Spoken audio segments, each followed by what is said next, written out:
예, 강의할게요. 손잡고 서로 한번 인사하겠습니다. 손 잡으면서 당신은 요한계시록을 터득한 인텔리입니다. 인사하겠습니다. 여러분 그 의자 밑에 제가 종강 선물 숨겨놨는데 보이시나요? 네, 하나님께 받으십시오.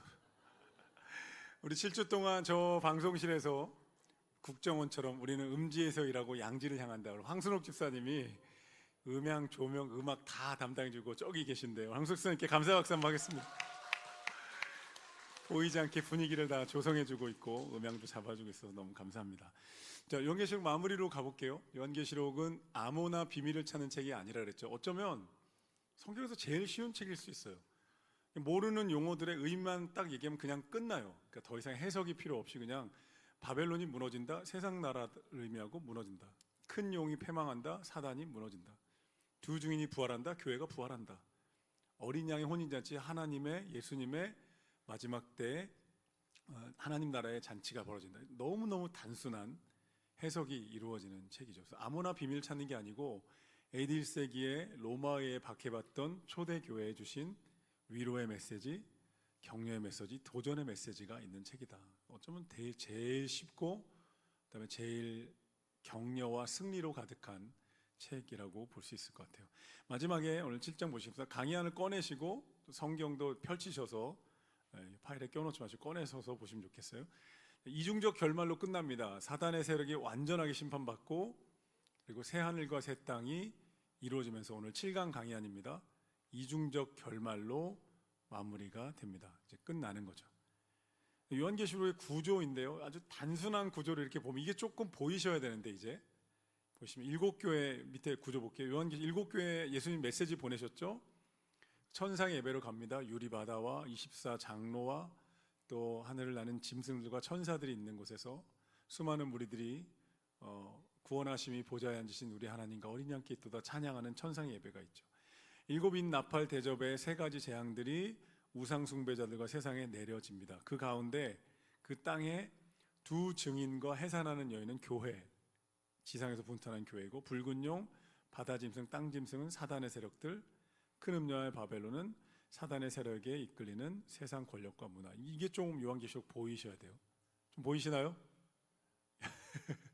사람 보면서 한번 인사하겠습니다. 좀 보이시나요? 계시록이 보이시나요? 깜깜한 계시록이 아니라 이제 조금 이런 말씀이군요가 조금 느껴지시면 좋겠습니다. 그리고 새 하늘 새 땅이 하나님 나라 완성이 이루어지는데 새 하늘 새 땅은 어떤 일이 벌어지냐면 승리한 그리스도인들이 예수님과 함께하는 어린 양의 혼인잔치 그리고 새 예루살렘 완전해진 하나님의 백성이 모이게 됩니다. 자, 20장부터 22장까지 마무리 지어볼게요. 성경책을 한번 펴보십시오. 요한계시록 20장에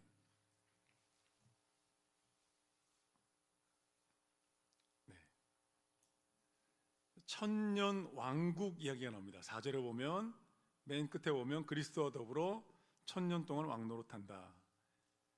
그들은 우상에게 표를 받지 않은 자들인데 볼펜으로 표시해 보십시오. 요한계시록 천년 동안 왕노릇한다. 이제 사단과의 전쟁에서 승리한 그리스도인들이 천년 동안 왕노릇하는 천년 왕국이 이루어집니다. 강의안을 보시면 이 천년 왕국 가지고 굉장히 많은 논란이 있었어요. 요한계시록 해석에 있어서 천년 왕국이 도대체 뭐냐?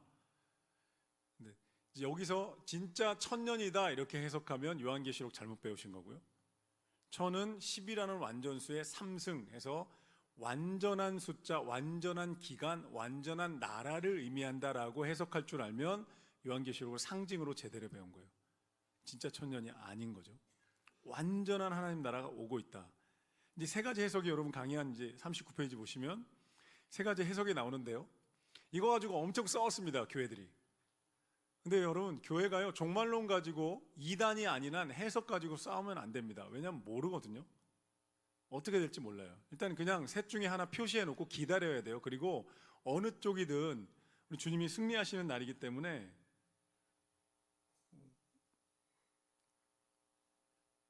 사모님 병원에 한번 전화해 보시겠어요? 네, 병원이 저한테 전화 왔네요.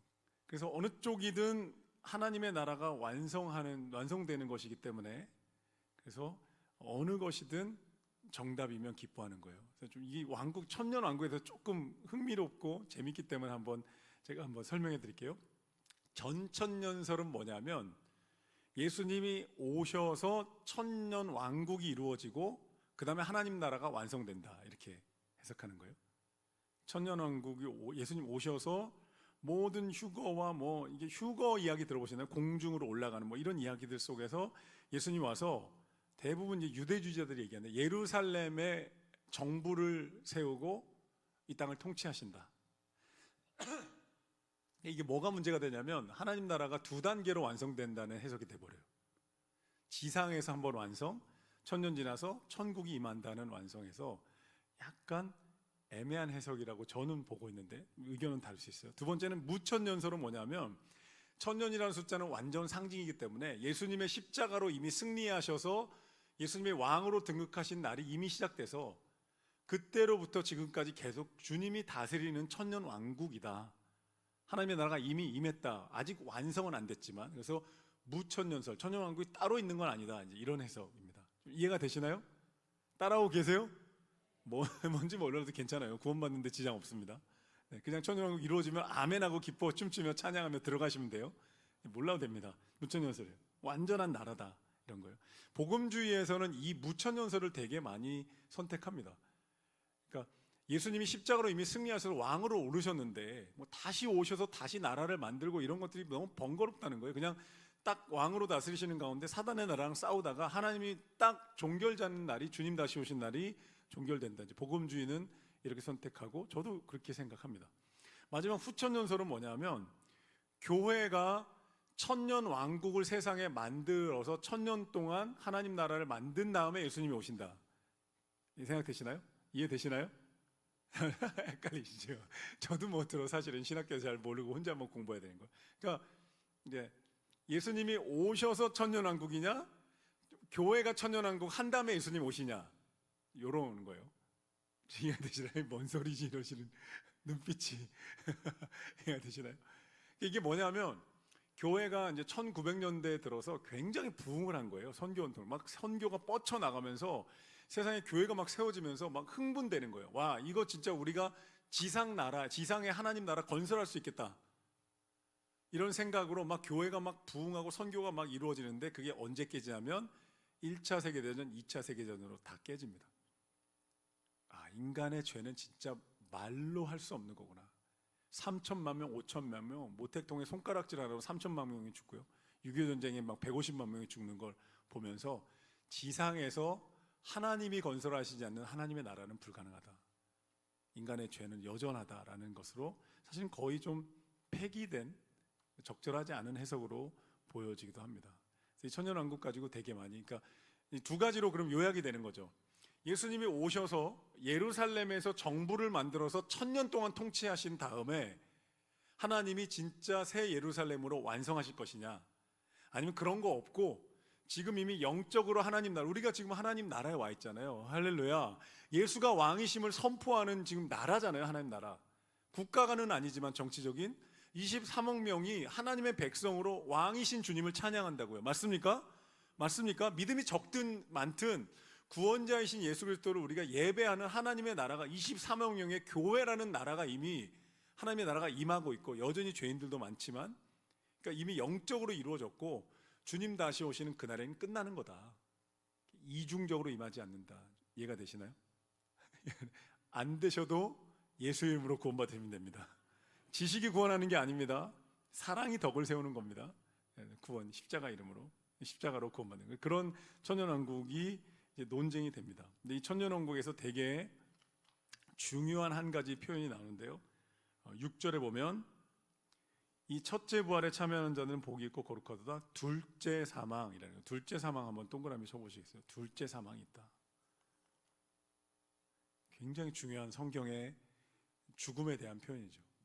히브리서 9장 27절에 보면 한 번 죽는 것은 인간에게 정한 것이요 그 후에는 심판이 있으리니 이렇게 말씀했어요. 그러니까 죽음이 끝이 아니다라는 거예요. 이게 우리에게는 소망이고 불신자들에게는 절망입니다. 죽음이 끝이 아니다라는 거. 뭐 죽으면 끝나죠. 뭐 한번 살다 가는 거죠. 그렇지 않다는 거예요. 하나님이 이 육신의 죽음을 통해서 육신의 문을 통과한 그 다음에 영적으로 하나님이 최후의 심판을 내리시는 진짜 둘째 사망이 있는데, 지금 첫째 사망은 유예 기간이라면 둘째 사망은 진짜 하나님과 단절된 완전한 어둠, 완전한 죽음, 완전한 고통에 떨어지는 둘째 사망이 있다. 그건 하나님의 심판이라는. 이 진짜 무서운 거예요. 이거 진짜 무서운 거예요. 우리는 죽음이 제일 무섭다고 생각하지만 그리스도인들에게 죽음은 사실은 헤어짐의 슬픔이지 영원한 절망이 아니거든요. 근데 이 둘째 사망은 진짜 하나님이 딱 판결 내리시는 거예요. 그래서 그때가 오게 되고, 20장 끝에 보면 천년이 참에 사탄이 모여서 싸움을 붙입니다. 8절에 보면 곡과 마곡의 전쟁 펼쳐졌는데, 에스겔서 38장 구약성경에 보면 곡과 마곡이란 이스라엘을 대적하는 세력의 이름이 나옵니다. 하나님의 백성을 공격하는 대적자들, 대적의 나라를 곡과 마곡이라 해요. 40페이지, 강의 한 40페이지 보십시오. 이 40페이지에 곡과 마곡의 전쟁이 마지막 미혹이 벌어집니다. 그리고 3-2번에 보면 하늘에서 불이 내려와 그들을 태웁니다. 한순간에 단 한 절로 끝납니다. 9절, 다시 성경으로 가볼게요. 9절에 보면 그들이, 사단의 세력이 성도의 진과 사랑하시는 성을 둘렀을 때 하늘에서 불이 내려와 그들을 태워버리는 최후의 마지막 심판, 한 방에 끝납니다. 하나님의 심판의 불이 임하는. 그러니까 여러분, 요한계시록 진짜 무서운 책입니다. 이거를 그대로 우리가 믿음으로 하나님 말씀을 받아들이면요, 하나님의 심판은 정말 무서운 겁니다. 진짜 무서운. 조선시대 왕족 반역자들에 대한 심판, 삼족을 멸하잖아요. 중국은 구족을 멸했다 그리고 이렇게 중국의 반역자들 처형할 때, 죄송합니다, 좀 잔인한 얘기인데요, 말이 팔다리 목 다 이렇게 묶어가지고 말을 채찍질하면 다 해서 찢어서 죽게 하는 그런 심판이, 형벌이 있었다 그러잖아요. 그런 거 비교할 수 없을 정도로 하나님이 그때까지 참아 기다리는 그 날에, 그러나 심판의 그 칼을 드시는 그날은 정말 무서워요. 하나님의 공의는 정말 무서워요. 시내산에 하나님의 영광이 임했을 때 백성들이 두려워 떨거든요. 그 영광 임한 것만 보고도 떨어요. 우리가 죽을까 하나이다, 이렇게 얘기해요. 하나님 영광. 이사야 6장에 보면 이사야 선지자가 하나님의 영광 임한 걸 보고 엎드려서 나 죽었군요, 죽게 되었습니다 라고 고백해요. 하나님 본 것도 아니고 만난 것도 아니고 영광만 보고도 인간은 그냥 쓰러져 엎드리게 되는. 제가 예전에 그 하와이에 예수님들 성경학교 1년 과정 갔었을 때요, 하와이 정말 넓은 들판에 우리가 소풍 나갔는데 갑자기 날씨가 비가 오고 폭풍과 치는데요, 들판에 번개가 치니까 진짜 무서워요. 넓은 들판에 막 폭풍우가 치고 갑자기 우리가 이렇게 천막 같은 데 숨어 있는데 저기 번개가 이렇게 치는데요, 내 위에 떨어질 수 있는 상황인 거예요. 저 벼락 맞아 죽을 뻔한 목사입니다. 진짜 무서워요. 여러분, 자연 하나 봐도요 무서워요. 그 자연 만드신 하나님 어떠시겠어요? 하나님이 손을 떼시는 그날에, 사실 그래서 복음은 언제나 구원과 멸망의 갈림길에 서는 거죠. 예수천당 불신지옥, 요즘 사람들이 비웃고 기독교인들도 저렇게 꼭 전도해야 되나 이런 말이 나오지만 그 메시지는 전혀 틀린 게 아닙니다. 예수라는 구원과 구원의 길 앞에서 선택하게 되는 거죠. 자, 20장에 이제 천년왕국이 끝나고 20장 뒤에 가보십시오. 흰 보좌, 11절, 성경책 20장 11절 보면 흰 보좌 위에 백보자 심판, 흰 백자, 백보자 심판을 펼치시는 건데요, 거기에 땅과 하늘이 다 사라지고, 22절 보십시오. 22절인가요? 12절 함께 읽어보겠습니다. 다 같이 시작. 또 내가 보니 죽은 자들이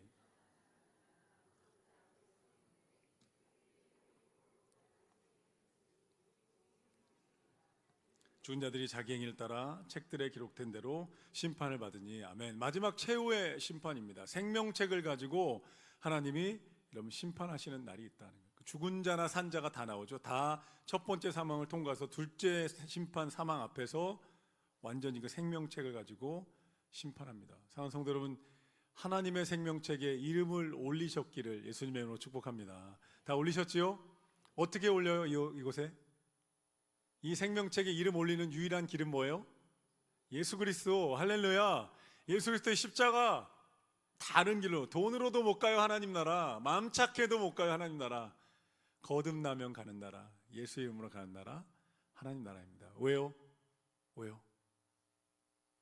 이 하나님 나라의 문에 올라갈 수 있는 인간이 없는 거예요. 2m 점프하는 인간이 있어도요 20m 점프하는 인간 없고요. 한강 수영처 건너도 태평양 수영해서 건널 수 있는 사람 없는 거예요. 하나님의 그 거룩한 기준 앞에 도달할 수 있는 인간은 아무도 없는 거예요. 예수님이 하나님 잡고 우리 잡아서 끌어올려 주시면 할렐루야. 그게 구원이래. 그게 십자가인 거죠. 구원의 길은 오직 예수 그리스도밖에 없는 줄로 믿습니다. 생명책에 다 기록하셨다고요. 우리의 눈물, 우리의 기도, 우리의 죄악 다 기록하셨는데 생명책을 딱 펴는 순간에 우리의 허물과 죄는 십자가의 보혈로 덮어집니다. 아멘. 덮어집니다. 하나님이 지금 CCTV로 다 보고 계십니다. 다 기록하고 계십니다. 녹화해 두셨어요. 올라가서 하나님 제가 왔어요. 근데 너의 생명책 보자 딱 했는데 죄와 허물은 십자가의 보혈을 싹 가리고 충성되고 착했던 모습만 기억하면서 하나님 우리에게 상 주실 줄로 믿습니다.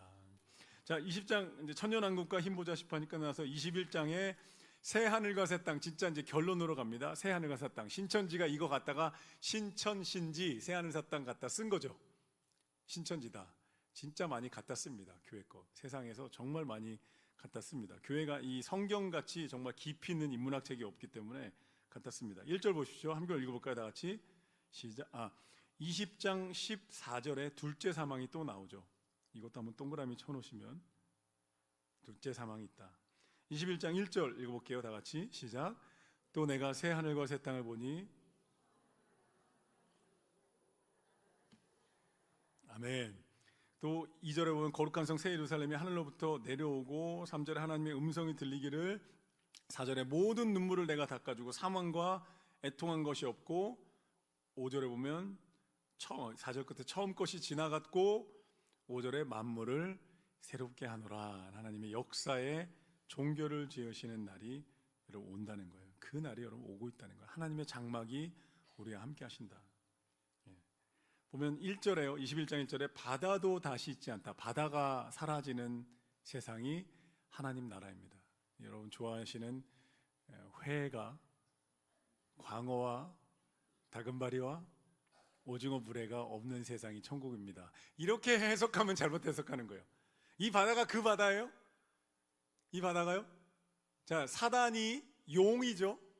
사단을 따르는 권력이 어디서 나와요? 바다에서 나오죠. 그 바다가 태평양이에요? 아니에요. 성경에서 바다는 언제나 악한 세력이 주둔하고 있는 주둔지를 말하는 거예요.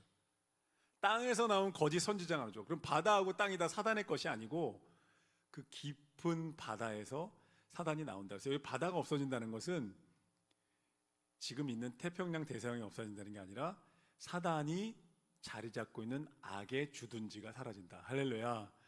회 좋아하시는 분들 걱정 마십시오. 천국에는 다금바리 공짜, 광어 공짜, 오징어 물회 공짜인 하나님 나라의 수산 잔치가 열리게 될 줄로 믿습니다. 이렇게 가면서 새 나라가, 하나님 나라가 새롭게 이루어집니다. 근데 7절에 보면 이기는 자는 상속을 받고 그의 하나님이 되고 그런데 아들이 되리라. 그러나 두려워하는 자들, 읽어볼까요? 8절 읽겠습니다. 시작. 두려워하는 자들과 믿지 않은 자들과 흉악한 자들과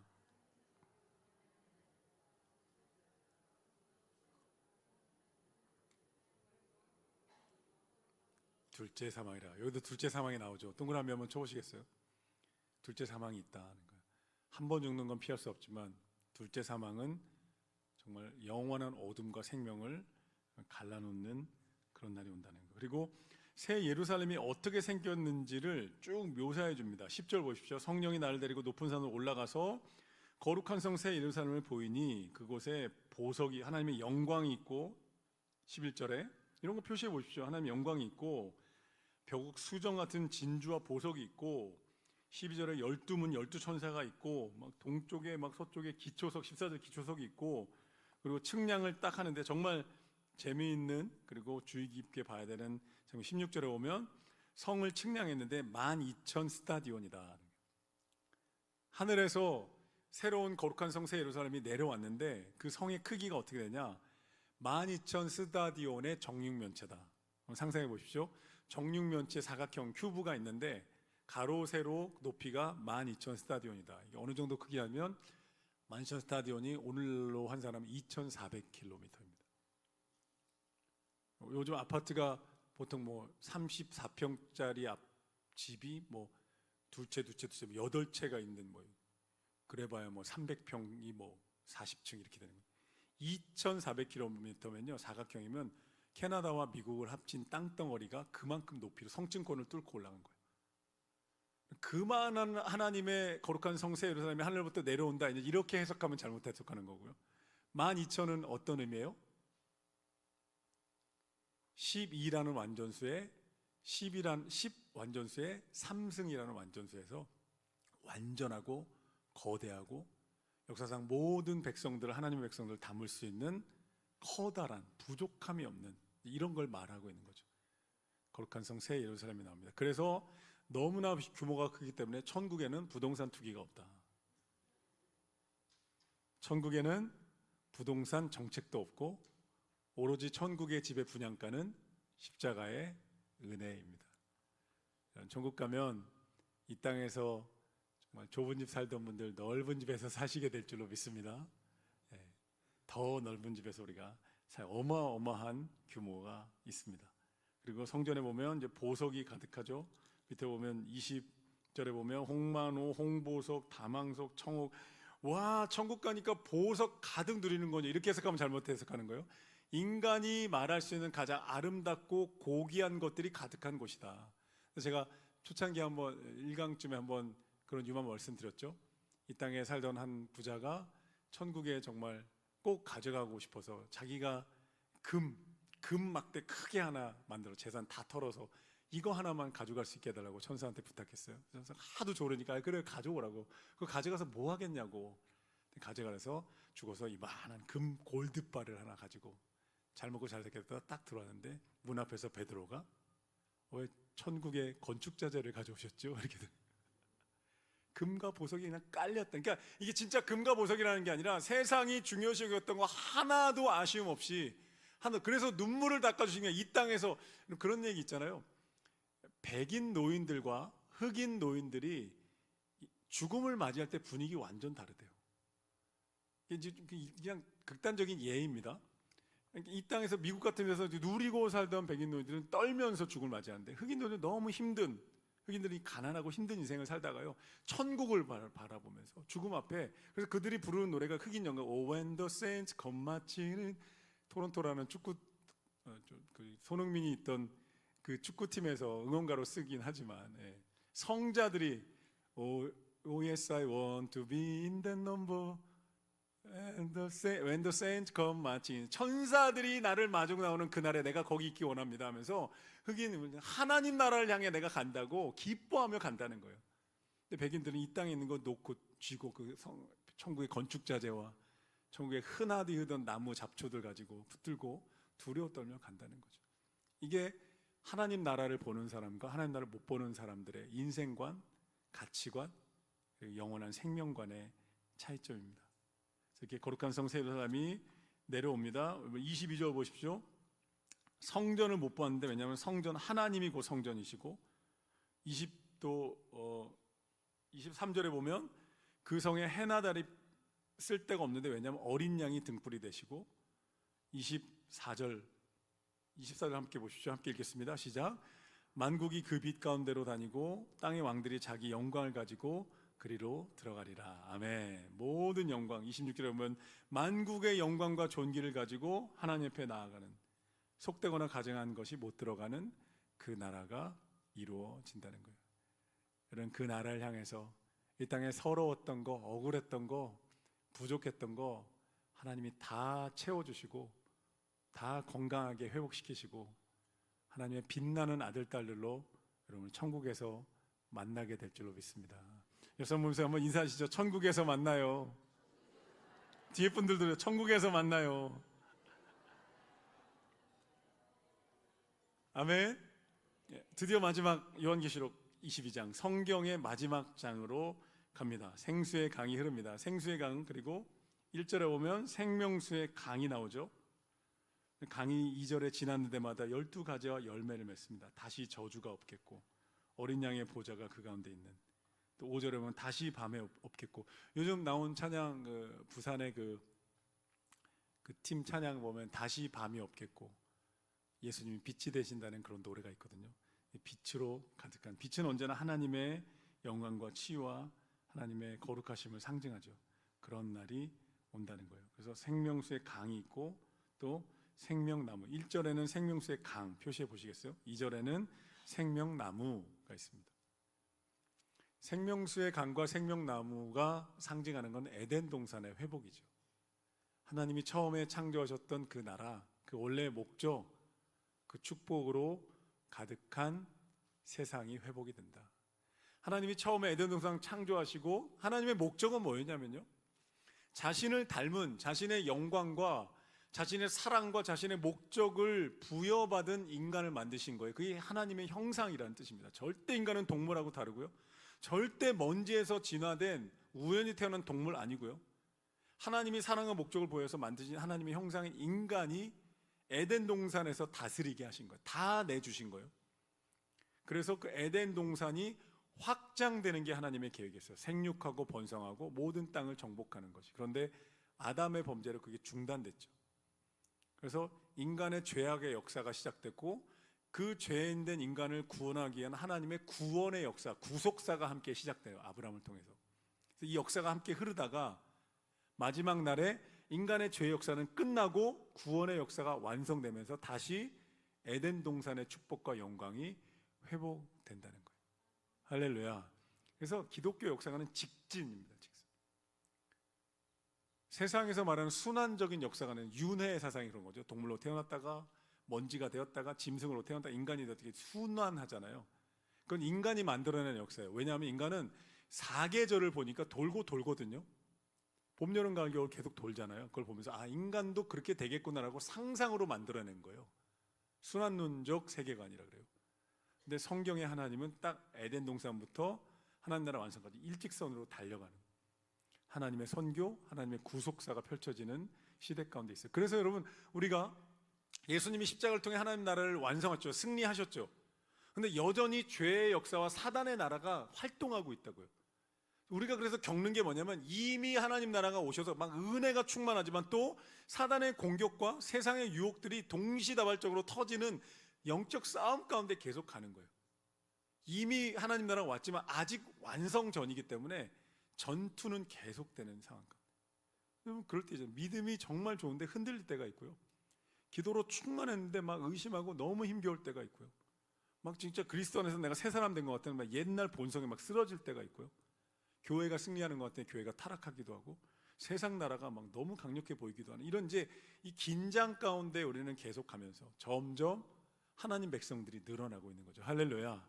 할렐루야. 점점 강력해지는, 이게 개인의 신앙도 마찬가지거든요. 개인의 신앙도 우리가 삶을 살아가면서 세상에서 일하고 사람 만나며 살잖아요. 그러면 우리의 믿음이 교회에 갔다가 세상에 갔다가 믿음으로 갔다가 의심으로 갔다가 상처 때문에 힘들고 고난 때문에 두렵고 지쳐있다가 또 예배의 자리에 와서 믿음을 회복하고, 이게 왔다 갔다 합니다.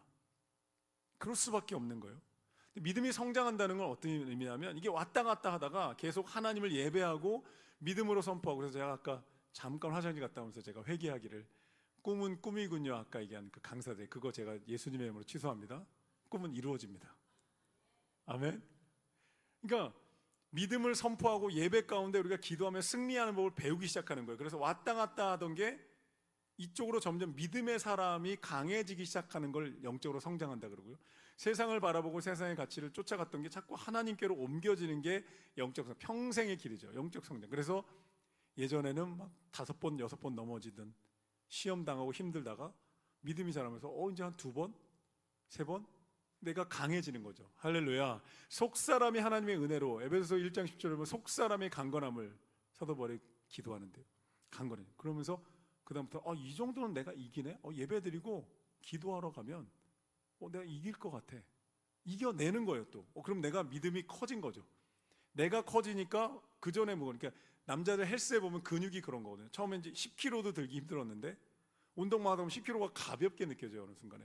아시죠? 이렇게 하면서 하다 보면 꼭 이렇게 나시티 입고 하거든요. 근육이 커지면. 그러면 20kg도 10kg 가볍네? 또 하다 보면 10kg 무거워. 근데 지나다 보면 20kg도 가볍네? 이렇게 되는 것처럼 믿음도 비슷합니다. 삶의 고난 가운데 우리가 하나님의 은혜를 받았지만 여전히 육신 가운데 있고 세상의 유혹과 사단의 공격 가운데 있기 때문에 힘들고 아프네. 근데 막 믿음으로 기도하고 예배하고 하나님의 은혜 가운데 막 거하다 보면요, 내가 강해지는 거죠. 그럼 사단이 툭 쳐도 아무것도 아닌 거예요. 근데 세게 치면 또 흔들하다가 이렇게 성장하면서 강건해지는 거예요. 여러분, 믿음의 약골 되지 마시고 믿음의 강골 되시기를 축복합니다. 속사람이 강건해야 됩니다. 속사람, 면역력이 좋아야 되는 거잖아요. 건강한 면역이잖아요. 요즘 면역 챙기는 음식이 제일 중요한 면역이 강하다는 건 내 안에서 강한 거죠. 세상은 여전히 미세먼지에 코로나에 뭐 계절이 바뀌고 춥잖아요. 그거 바뀌지 않습니다. 세상은 주님 오신 날까지. 그런데 내가 사도 바울의 표현에 은혜 안에 강하고, 할렐루야, 은혜 안에 강하고. 그래서 교회가 예배가 살아있어야 되고요, 기도가 살아있어야 되고, 성도들을 위해서 기도하는 우리 수요 중보, 금요기도, 새벽기도, 기도자들이 기도로 계속 군부를 떼주면 우리 공동체 성도들 은혜 받아요. 그러면 은혜 안에 강해요. 할렐루야. 평생의 여정입니다. 평생 여정, 멈추지 않는 여정인 거예요. 그래서 이렇게 해서 이제 에덴 동산을 회복하시고 이제 말하기 시작합니다. 7절에 보면 보라, 내가 속히 오리니 이 두루마리의 예언을 말씀을 지키는 자는 복이 있다. 자, 성경 보십시오. 22장 7절에 듣는 자 복이 있다고 말하지 않고 지키는 자는 복이 있다. 믿음은 행함으로 완성됩니다. 설교 100번 듣고 아무것 안 하는 사람과 한 번 듣고 그거 순종하는 사람이 더 강합니다.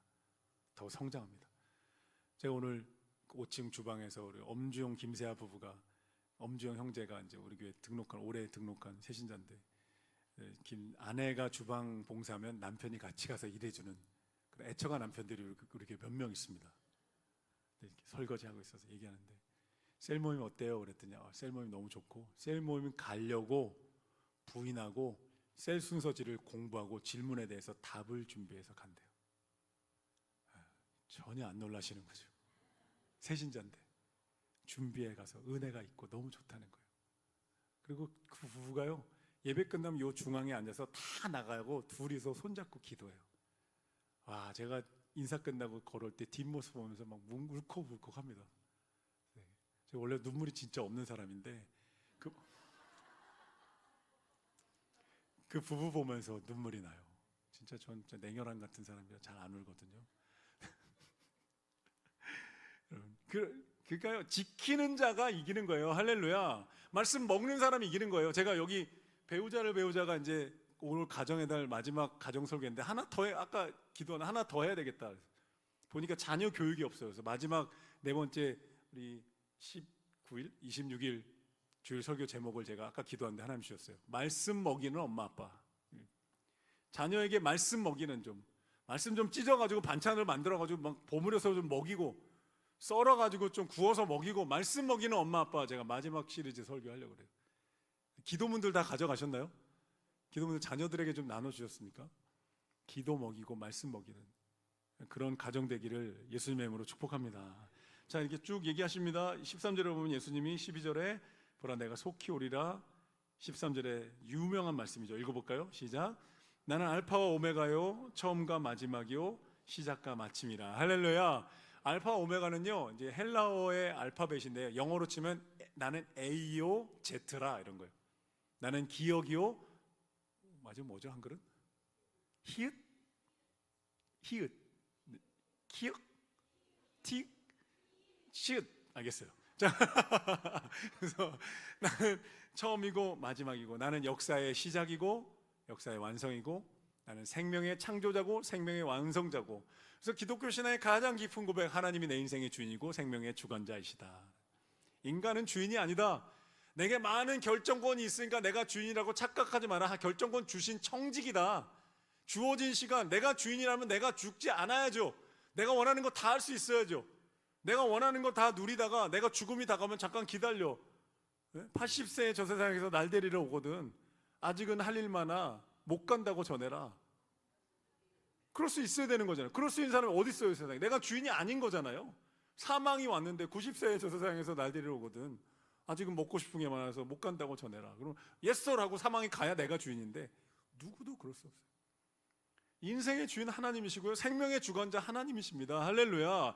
이게 그 얘기예요. 시작하신 분 하나님이시고 끝내시는 분 하나님이시고 그 역사의 주관자이신 하나님을 만나. 이 AD 1세기의 성도들에게 얼마나 위로가 됐겠어요, 여러분. 그렇지 않습니까? 로마가요, 지금 이렇게 함께 막 예배드리는 성도를 잡아다가 정말 죄송합니다. 진짜 실제 있었던 일이에요. 불로 태워 죽이고 기름에 튀겨 죽이고 사자에게 찢겨 죽이고 칼로 찔러 죽이고 톱으로 썰었다는 얘기도 나와요. 그렇게 박해하면서 지금 막 죽어 나가고 있는 거예요. 오늘 이렇게 예배 드렸는데 다음 주에 몇 명이 없는 거예요. 어디 갔대? 지금 처형당했어. 사자에게 처형당했고 톱에 썰어 죽었대. 함께 옆에 예배. 여러분 옆에 보십시오. 이분이 다음 주에 잡혀가서 순교당했다고 생각해 보세요. 속으로 목사님 저는 아니죠. 옆 사람이죠. 뭐 이런. 그런 신앙의 싸움을 하고 있는 AD 1세기의 교회인데 이 말씀을 통해서 내가 생명의 주관자, 로마가 아니다.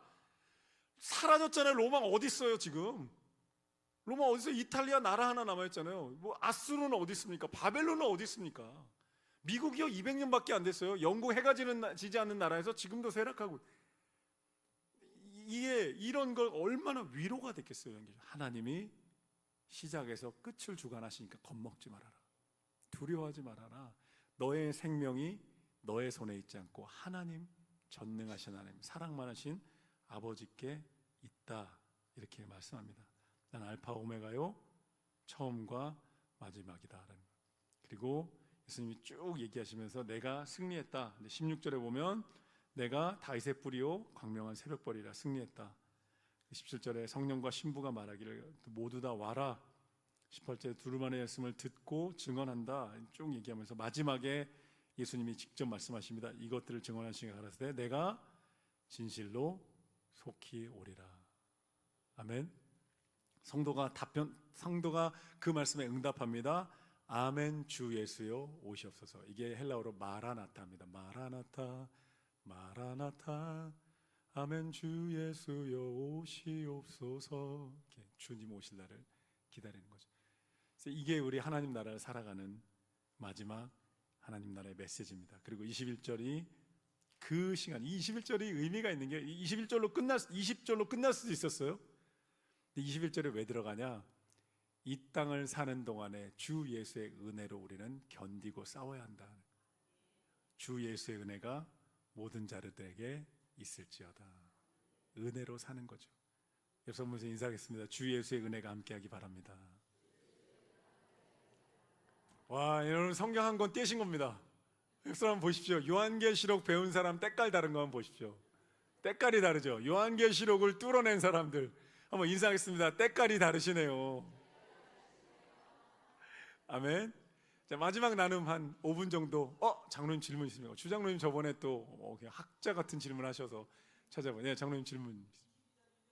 22장 2절에 네.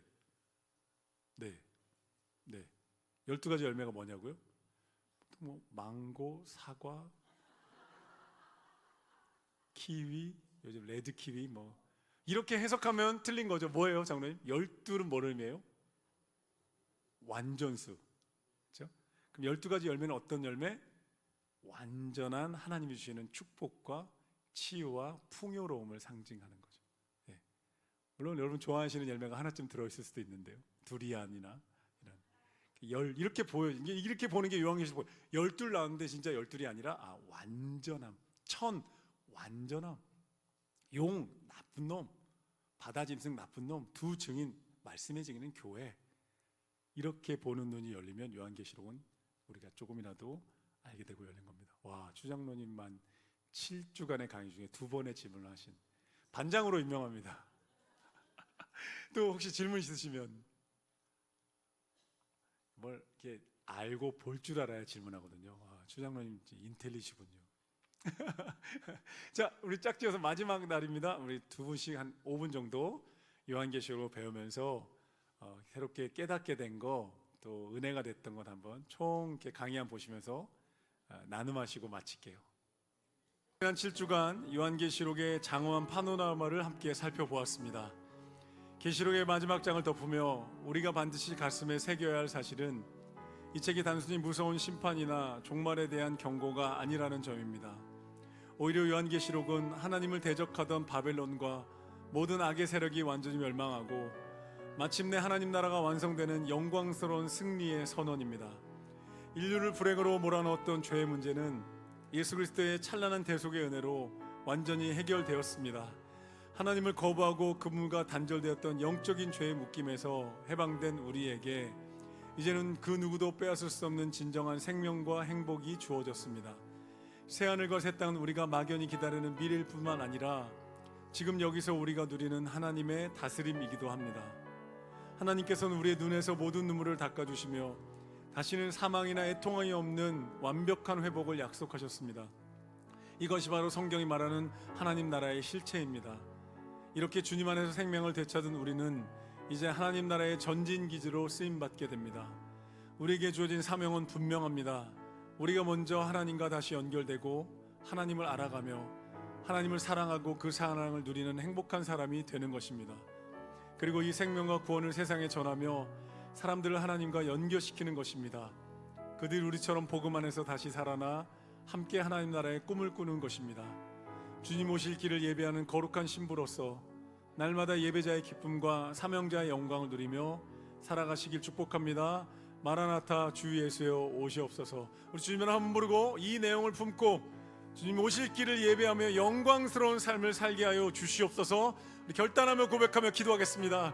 주여, 주님 오실 날을 우리가 기대하며 마라나타 주 예수여 오시옵소서. 아니 지금 여기 임하시고 지금 우리 교회 우리 가정마다 우리 일터 가운데 우리의 사명 가운데 임하셔서 다시 오실 그 날이 지금 여기 임하실 날이 되게 하여 주시고 모든 어둠의 권세를 뚫어버리는 견고한 하나님 나라의 전진기로 쓰임받게 하시고 하나님의 구속사에 쓰임받으며 하나님의 영광스러운 부르심에 응답하는 교회 되게 하여 주시옵소서. 사단의 나라가 무너지고 세상의 제국들이 무너질 것이라고 우리에게 약속하여 주시니 감사합니다. 알파와 오메가요 처음과 나중이요 시작과 끝이라고 말씀하시는 영원한 인생의 주인 되시며 생명의 주관자 되시며 역사의 주관자 되신 하나님께 믿음으로 나아가며 하나님 이 길을 걸어갑니다. 하나님 우리에게 주신 사명들 사람들 하나님과 연결시키고 인생이 달아나고 하나님 나라의 꿈을 꾸는 이 사명을 감당해 나가는 교회가 되게 하여 주옵소서. 하나님 요한계시록을 우리가 배우고 하나님 나라의 영광스러운 승리를 깨닫게 하시니 감사합니다. 비록 이 땅에서 우리가 분투하는 삶을 살지라도 때로는 고난과 불신앙과 세상과 비진리들이 우리를 흔들고 넘어뜨릴지라도 우리는 이미 하나님의 사랑받은 자녀가 되었고 구원받은 백성임을 기억하며 다시 일어나 이 믿음의 길을 걸어가게 하여 주시옵소서. 완성될 하나님 나라를 기대하며 지금 여기 하나님 나라가 임하도록 사명을 감당하는 교회 되게 하여 주시고 예배의 기쁨과 사명의 영광을 누리며 하나님과 동역하는 주의 백성들 되게 하여 주옵소서. 마라나타 주 예수여 오시옵소서 고백하며 선포하오니 주님 그 나라가 완성되는 그날만이 아니라 지금 여기 우리 교회 예배 가운데 가정마다 일터 가운데 사명 가운데 마라나타 주 예수여 오셔서 우리를 다스리시고 우리를 통치하여 주옵소서. 가정의 달을 맞이하며 가정을 천국처럼 만들어가는 우리의 발걸음 가운데 하나님의 은혜와 성령의 역사가 임하게 하여 주옵소서.